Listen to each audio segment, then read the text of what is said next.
To further these gains and decrease the achievement gap, we must continue to increase the level of accountability for everyone in the system, including teachers. There is no other profession that simultaneously requires the most competent and innovative professionals and at the same time can discourage these professionals from bringing their gifts to our kids. We must be able to significantly reward teachers who are successful and to exit those teachers who, even with the correct supports, are unable to increase student achievement and academic growth. We can do this by working closely with our teachers' union officials to create contracts that will support these goals.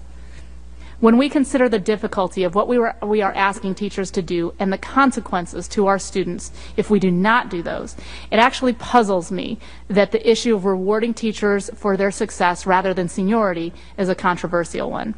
Quality teachers in urban districts successfully raise academic achievement results in the face of poverty, violence, high rates of AIDS and other STDs, low expectations, obesity, teen pregnancy, and other issues that enter our schools with our children. We should not be afraid to reward those who meet the very high demands we place upon them. Without investing in our teachers by rewarding them in a tangible, meaningful way, we make it very difficult for districts like ours to attract and retain the best teachers who can close the achievement gap. We've seen through the years that desegregation has not been enough to bring the racial justice to education that we need. It has not yet become the great equalizer that Horace Mann intended public education to be.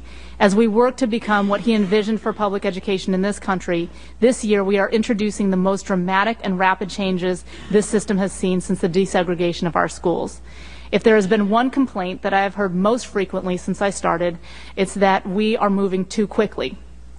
But our children have been waiting since long before 1954 for a just, challenging, and equal public education system.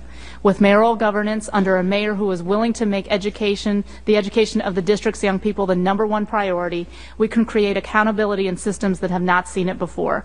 We can support principals and teachers in setting high expectations for students, and we can ensure that we have the tools to meet those expectations.